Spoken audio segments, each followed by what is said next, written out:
ശിർക്കിന്റെ പടയാണി ചിതറിടണം. റസൂൽ കരീം സ്വഹാബത്തിലെ പടക്കളത്തിൽ ഇറക്കി. ഊദിന്റെ താഴ്വരയിൽ ഘോരയുദ്ധം, ആയുധങ്ങളുടെ അട്ടഹാസം. ഒരു ഘട്ടത്തിൽ മുസ്ലിങ്ങൾ ആക്രമിക്കപ്പെട്ടു. ഒരു ശത്രുപടൻ പതാകയേന്തി മുസഫിന്റെ വലതുകരത്തിൽ ആഞ്ഞുവെട്ടി. അവിടെ രക്തം ചിതറിത്തെറിച്ചു. ഉടൻ പതാക ഇടത് കൈയിലേക്ക് മാറ്റി. അവസാനം ഇടത് കൈക്കും വെട്ടേറ്റു.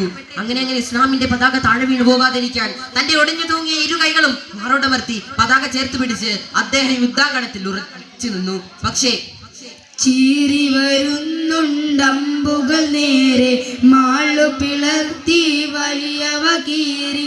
ധീരൻ മുസ്അബ് ശോണിത പുഴയിൽ തകർന്നതവിയുന്നേ. മാറിൽ പതാക പൊതിഞ്ഞ പൂമേലിത ചലനം